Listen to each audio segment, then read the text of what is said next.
Je siège dans cet hémicycle depuis 1999 et en 20 ans, on ne peut pas dire que le cadre européen sur les perturbateurs endocriniens ait évolué. Quand la science, elle a changé. Des chercheurs ont révélé leur impact sur la santé humaine, sur la santé animale, le lien avec certaines maladies chroniques, en particulier certains cancers, l'infertilité, certains troubles du développement neurologique. Ce lien est avéré. L'Union européenne ne semble pas avoir pris la mesure de ce que l'OMS qualifiait en 2013 déjà de menace mondiale. Nous sommes très en retard. La Cour de justice condamnait en 2015 la Commission européenne parce qu'elle traînait dans son action sur le sujet.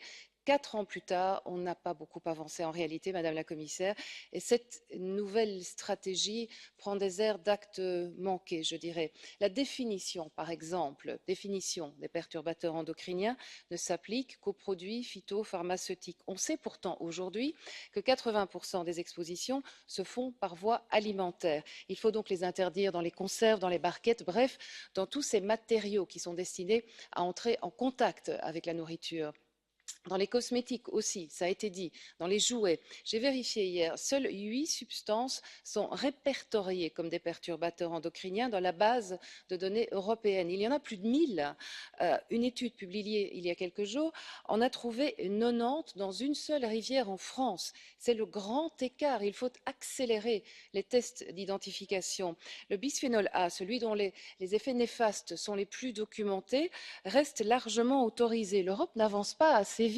Résultat, la Belgique, mais pas seulement, la France, l'Autriche, le Danemark, la Suède ont déjà commencé à avancer de leur côté et à légiférer. C'est ici, sur ces sujets-là, que la plus-value d'une harmonisation européenne prend tout son sens pour protéger la santé et l'environnement des Européens.